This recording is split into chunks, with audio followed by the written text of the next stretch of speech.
விளைவு தான் உங்கள் மனசில் அதில் ரூட் ஆகி அந்த ஆடுகளை அவ்வாறு வேலை செய்யும். ஆடுகளுக்கு கலர்லாம் தெரியுமா இல்லையா தெரியாதெல்லாம் தெரியாது. ஆனால் அதுங்களுக்கு வர்றது இவனுடைய விசுவாசத்தின் மூலமாக அந்த காரியத்தை வந்தது. அப்போ கர்த்தர் சொல்லி கொடுத்தா அந்த விசுவாசத்தை கெட்டியாக பிடித்து கொள்ள வேண்டுமா? அதற்கு அவன், நான் உனக்கு என்ன தர வேண்டும் என்றான். நான் என்ன தர வேண்டும் கேட்குறான் மாமனார். யாக்கோபு, நீர் எனக்கு ஒன்றும் தர வேண்டியதில்லை. பார்த்தீங்களா என்ன? இப்போ வந்துச்சு இவனுக்கு தைரியம். இப்போ இவனை அடைக்கிறதுக்கு முடியாது. நீ ஒன்று தர வேணாம், நானே எடுத்துக்கிறேன், நீ சும்மா இரு, நானே எடுத்துக்கிறேன். நான் சொல்லுகிறபடி நீர் எனக்கு செய்தால் உம்முடைய மந்தையை திரும்ப மேய்த்து காப்பேன். பார்த்தீங்களா? இப்போ டைம் கொடுக்குறான். இப்போ இவன் டைம் எடுத்துக்கிறான். டைம் எடுத்துக்கிட்டு இன்னொரு 7 வருஷம் நான் மேய்த்து காப்பேன். ஆனால் நான் சொன்னபடி நீ கேட்கணும். நான் இன்றைக்கு போய் உம்முடைய மந்தைகள் எல்லாம் பார்வையிட்டு அவைகளின் புள்ளியும் வரியும் கருப்பும் உள்ள செம்பறை ஆடுகளையும் வரியும் உள்ள புள்ளியும் உள்ள வெள்ளாடுகளையும் பிரித்து விடுகிறேன். அப்படிப்பட்டவைகளை எனக்கு சம்பளமா இருக்கட்டும். இவன் ரொம்ப சந்தோஷமா லாபான் ஏத்துக்கிட்டான் இந்த டீல. ஏன்னா அந்த மாதிரி ஆடே இல்லை. இவன் இல்லாததை ஒன்று சொல்றான், அதான் விசுவாச பார்வை. அந்த விசுவாச பார்வையில் இவன் ஒன்று சொல்றான், கர்த்தர் காட்டுறதை அப்படியே வந்து சொல்றாங்க. இன்னைக்கு நம்மளுக்கும் இந்த மாதிரி விசுவாசம் வேணும். கர்த்தர் காட்டும் போது, கர்த்தர் நம்மளை ஆசீர்வதிக்கும் போது கர்த்தர் சொல்லுவார். சொல்கிறத போது அந்த விசுவாசத்தோடு அதை பார்க்க வேணும். ரெண்டாவது அதை கிளைம் பண்ணணும், இது எனக்கு தான் சொந்தம்னு சொல்லிட்டு கிளைம் பண்ணிட்டு அப்படியே இனிமேல் என் சம்பளமாகி இவற்றை நீர் பார்வையிடும் போது என் நீதி விளங்கும். இவர் நீதிக்கெல்லாம் பேசுறாரு. இது வரைக்கும் வாழ்க்கையில நீதியே பண்ணதில்லை இவன். இப்ப நீதியெல்லாம் சொல்றான். ஏன்னா இவனுக்கு புரிஞ்சு போச்சு இப்ப நம்ம கை அப்பர் ஹேண்ட்ல இருக்குன்னு. ஏன்னா கர்த்தர் உன்னோடு இருந்தால் உனக்கு தைரியம் தன்னால வரும். கர்த்தர் உன்னோடு இருந்திருந்தா உன் வாயில ஆட்டோமேட்டிக்காக வார்த்தைகள் வரும். இல்லாட்டி நீ பாட்டுக்கும் போர் அடிச்சுட்டு உட்காந்துட்டு இருப்ப. கர்த்தர் உன்னோடு இருக்கிறதை நீ உன் வேலையிலையும் எல்லா இடத்துலையும் காமிக்கணும். நீ இல்லைன்னா நீ தோத்து போவ. கர்த்தர் எப்பவுமே நம்ம ஆசீர்வதித்ததுனால் நம்ம ஆசீர்வாதம். Don't ever think. உபாமத்தை வாசிக்கிறோம் நம்ம, என் கைகளின் விளைவுகள், நான் கைகளின் என் சம்பாத்தியம். No no no no, it's the Lord who gives you wealth. இங்கே இவன் கஷ்டம்தான் மட்டும்தான். இங்கே என்ன ஆகுது, நேராக கொண்டு போய் அவனுக்கு ஒரு ட்ரீமை கொடுக்குறாரு. அந்த ட்ரீமில் ஆடுகளை காமிக்கிறாரு. அந்த ஆடுகளுடைய நிறம் கருப்பும் புள்ளியும் கரும்பும் ஒன்று இல்லை வரியும் உள்ள இதாக இருக்குது. இதுதான் பாயிண்ட்டு. இந்த மாதிரி ஆடுகள் தான் உனக்கு சொந்தம் அப்படின்றாரு.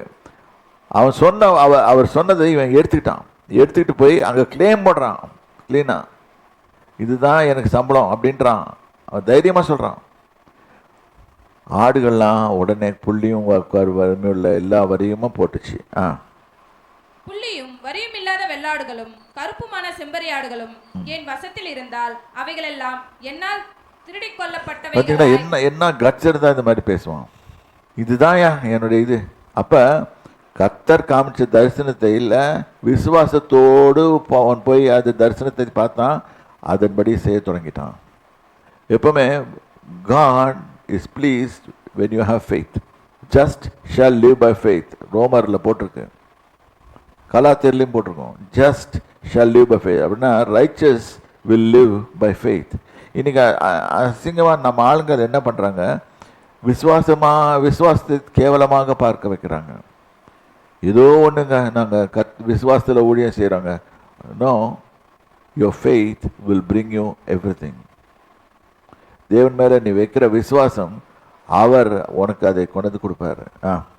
அதற்கு லாபான், நீ சொன்னபடியே ஆகட்டும் என்று சொல்லி அந்நாளிலே கலப்பு நேரமும். இப்போ லாபானுக்கு மனசுல என்ன ஓடி இருக்கும், ஐயோ ஓடி போயிட்டான்னா நல்ல வேலைக்கு திருப்பி இன்னொரு 7 வருஷம் வேலை செய்கிறேன்றான். ஓடி போயிட்டான்னா யாரை மேய்க்கிறது? அவனுடைய லாபானுடைய குமாரரோ சோம்பேறிங்க, அவங்களுக்கு தெரியாது, இந்த ட்ரிக்ஸ் எல்லாம் தெரியாது, இந்த வேலை தன்மைகள்லாம் தெரியாது. இவன் முற்றம் அறிந்தவர், அதனால இவனை விடுறதுக்கு முடியாது. அந்நாளிலே கலப்பு நிறமும் வரியும் உள்ள வெள்ளாட்டு கடாக்களையும் புள்ளியும் வரியுமுள்ள வெள்ளாடுகள் யாவையும் சற்று வெண்மையும் கருப்பும் உள்ள செம்பரி ஆடுகள் யாவையும் பிரித்து தன் குமாரரிடத்தில் ஒப்புவித்து தனக்கு யாக்கோபுக்கும் இடையிலே 3 நாள் பிரயாண தூரத்தில் இருக்கும்படி வைத்தான். பார்த்தீங்களா, அந்த 3 நாள் பிரயாண தூரம்னு சொன்னா 72 கிலோமீட்டர். இங்கேருந்து அந்த மந்தைகளை திருப்பி தப்பிச்சு இங்கே ஆடுகள் வர முடியாது, அங்கேருந்து இவங்ககிட்ட அங்கேருந்து போக முடியாது. 72 3 நாள் பிரயாண தூரம்.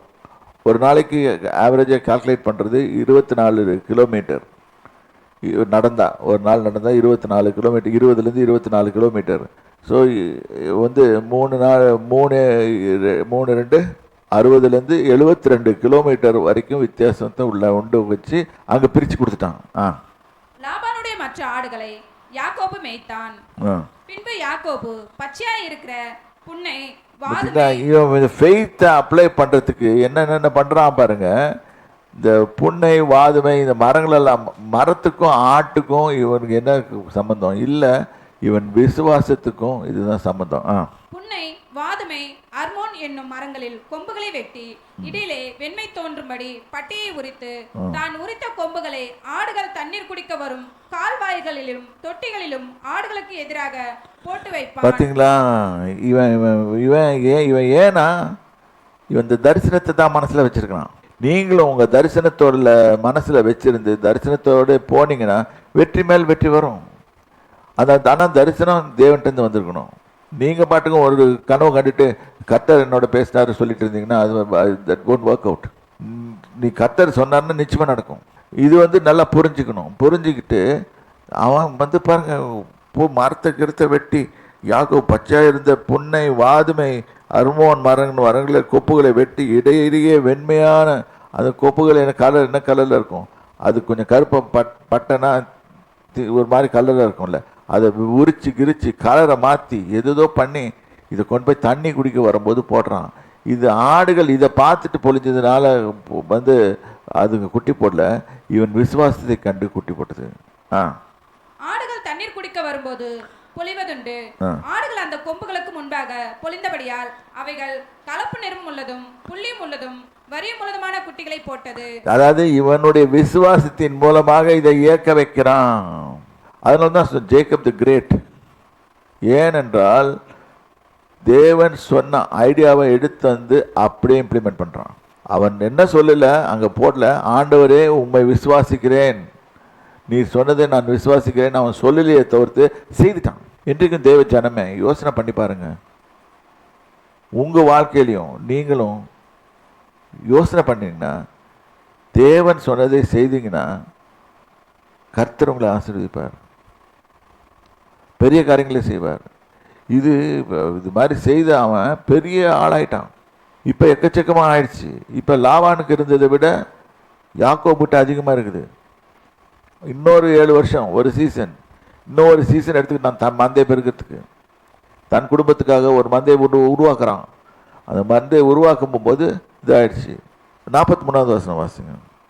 இவ்விதமாய் அந்த புருஷன் மிகவும் விருத்தி அடைந்து திரளான ஆடுகளும் வேலைக்காரர்களையும் ஒட்டகங்களும் கழுதைகளையும் உடையவனானான். அதாவது மல்டி பில்லியனர் ஆயிட்டாரு. அந்த காலத்தில் every wealth is been calculated. இந்த ஆடுகள் மாடுகள் வச்சுருக்க எவ்வளோ வேலைக்காரர் வச்சுருக்கோம், எவ்வளோ வேலைக்காரர் வச்சுருக்கீங்க, எவ்வளோ ஒட்டகம் கழுதைகள்லாம். ஒரு ஒட்டகம் வேலை உங்களுக்கு சொல்லியிருக்கேன்ல, ஒரு ஒட்டகம் வச்சுருந்தாங்கன்னா $8 லட்சம் எஸ் அண்ட் டேட். நல்ல ஒட்டகம் $8 லட்சம் கல்ஃபில் விற்கிறாங்க. அது ட்ரெயின்டு, அரண்மனைக்கு போகிறது இருந்தால் அது ஒபீடியன்ட் ஒரு ஒட்டகமாக இருக்கும். இவனை ட்ரெயின்லாம் பண்ணுவானுங்க ஒட்டகத்தை. அது ட்ரெயின் பண்ணி அதுக்கு உட்கார வைக்கணும், உதறக்கூடாது. இந்த மாதிரி ஒட்டகம் வந்து $800,000.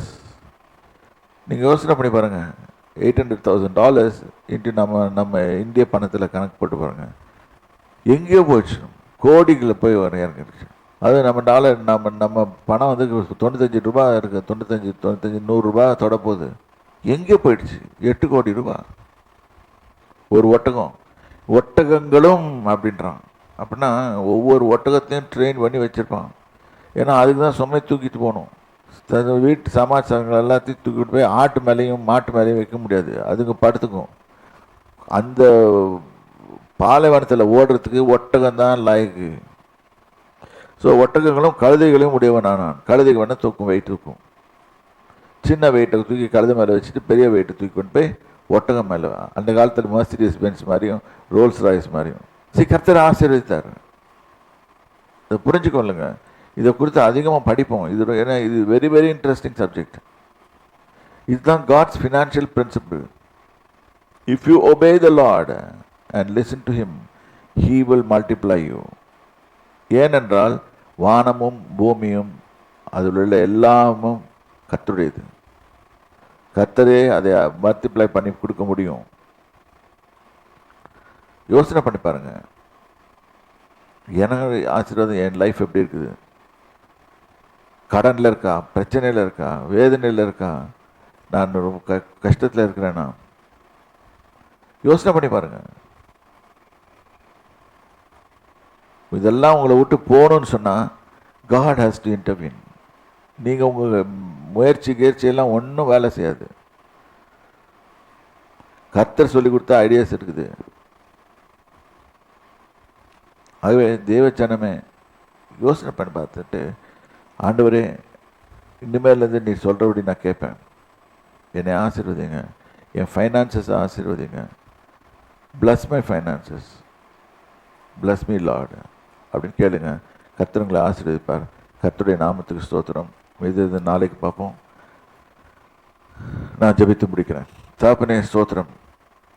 இந்த வார்த்தைகளை கேட்டோம்.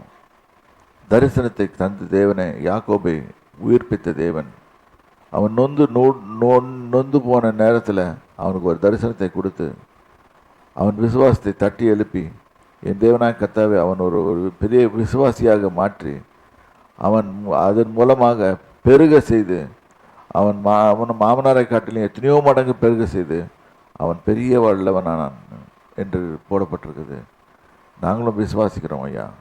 உண்மையை நம்பியிருப்போம், உண்மையை சார்ந்திருப்போம், வெற்றிகரமாக ஜீவிப்போம். எங்கள் வாழ்க்கையில் கடன் வேணாம், பிரச்சனைகள் வேண்டாம், எது வேணாம். தேவனாய் கர்த்தர் மட்டும் போதும். அவருடைய வார்த்தைகளும் அவருடைய thou preparest a table before my enemies போட்டிருக்கு.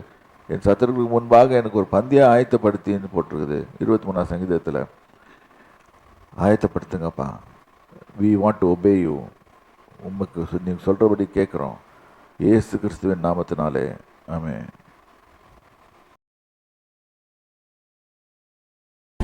ஹலோ, ஜான் சாமுவேல் மீடியாவில் இருக்க ஒவ்வொரு சப்ஸ்கிரைபர்ஸ்க்காகவும் நாங்கள் ரொம்ப கிரேட்ஃபுல்லாக இருக்கோம். அவங்களுக்காக நாங்கள் ஜெபித்து கொண்டு இருக்கோம். தேவன் அவங்கள ஆசீர்வதிப்பாங்க. இதே லெவலில் நாங்கள் இருக்கணுமா? இல்லை, இன்னும் நாங்கள் உற்சாகத்துடன் அடுத்த ஸ்டெப்புக்கு நாங்கள் போகிறதுக்கு இன்னும் உங்களோட சப்போர்ட் நிறைய தேவை. இன்னும் நீங்கள் சப்போர்ட் பண்ணுங்கள். நாங்கள் இன்னும் புதுசான ப்ரோக்ராம்ஸ், உங்களுக்கான புதுசான தேவ செய்திகள், புது டாபிக்ஸில் நம்ம அங்கிள் பேசுவாங்க. உங்களுக்கு ஒரு விதத்தில் யூஸ்ஃபுல்லாக இருக்கிற மாதிரி நாங்கள் நிறைய ப்ரோக்ராம்ஸ் உங்களுக்கு கொண்டு வருவோம். ஆவிக்குரிய பிரகாரமான ஒரு வளர்ச்சியை காணுறதுக்கு நாங்கள் உங்களுக்கு ஹெல்ப்ஃபுல்லாக இருக்கும். அதுக்கு உங்களோட பாட்டம் ஏதாச்சும் இருக்கணும்ல, மறக்காமல் சப்ஸ்கிரைப் பண்ணுங்கள். உங்கள் ஃப்ரெண்ட்ஸ்க்கும் ஷேர் பண்ணி அவங்களையும் சப்ஸ்கிரைப் பண்ண சொல்லுங்கள். பாய்.